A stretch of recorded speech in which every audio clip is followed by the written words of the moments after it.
पहले गांधी जी यहाँ थे, पीछे कर दिया। बाबा साहब यहाँ थे, उनको पीछे कर दिया। जो अमित शाह जी का बयान है उसी के विरोध में आज ये प्रदर्शन है। हम चाहते हैं कि भारतीय जनता पार्टी वाले इसके लिए माफी मांगे।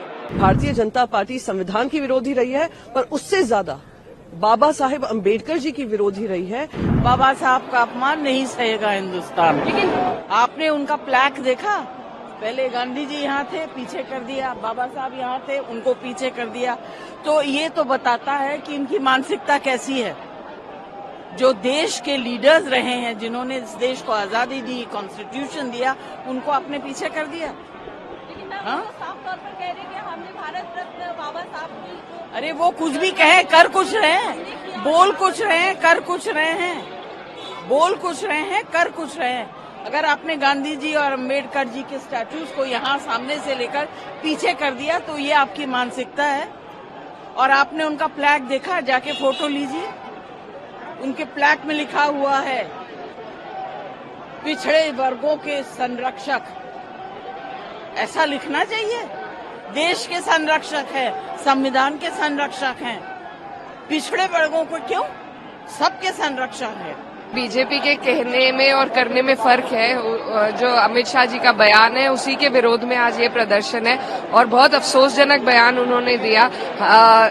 हमारे बाबा साहब ने सिर्फ पिछड़ों और दलितों के लिए नहीं बल्कि सभी के लिए अधिकारों की बात उन्होंने संविधान में की है और इस तरीके से अगर अपमानित किया जाएगा तो हिंदुस्तान बर्दाश्त नहीं करेगा। भारतीय जनता पार्टी वाले के लोग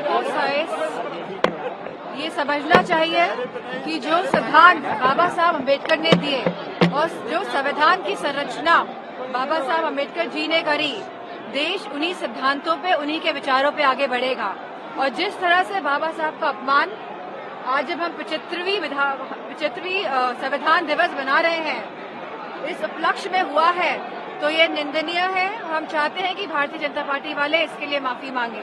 जिस तरीके से 1.5 घंटे के भाषण में बहुत उन्होंने बात की कि संविधान का कितना उनको रिस्पेक्ट है, क्या है, पर वो 11 सेकंड में उन्होंने बता दिया इनका सिर्फ संविधान से विरोध नहीं है, क्योंकि अम्बेडकर जी ने संविधान को बनाया है, उसका विरोध है। अम्बेडकर जी ने महामानव की उपाधि पाई थी जनता के मन में, जनता के दिलों में आवाज बनाकर। उन्होंने लाखों करोड़ों वंचित पिछड़े लोगों की लड़ाई लड़कर, खुद गरीब परिवार से आकर उन्होंने वो लड़ाई लड़ी है। उन्होंने महत्वपूर्ण स्थान संविधान में उनके लिए दिया है। आज हर घर में उनको पूजा जाता है। कोई ऐसा घर नहीं होगा जहां पे उनकी पूजा नहीं होती है। एक वो है जो स्वघोषित महामानव अपने आप को मानते हैं, पर कर्मों से संविधान के खिलाफ हैं। तो उनके 11 सेकंड के इस क्लिप ने बता दिया है कि इनकी सही मायने में सोच क्या है। भारतीय जनता पार्टी संविधान की विरोधी रही है, पर उससे ज्यादा बाबा साहेब अम्बेडकर जी की विरोधी रही है। वो पिछड़े लोगों की विरोधी रही है, वो गरीब परिवारों की रही है, वो वंचित परिवारों की रही है। वो उनके शब्दों से झलका है और हाँ, हम ये प्रोटेस्ट जारी रखेंगे।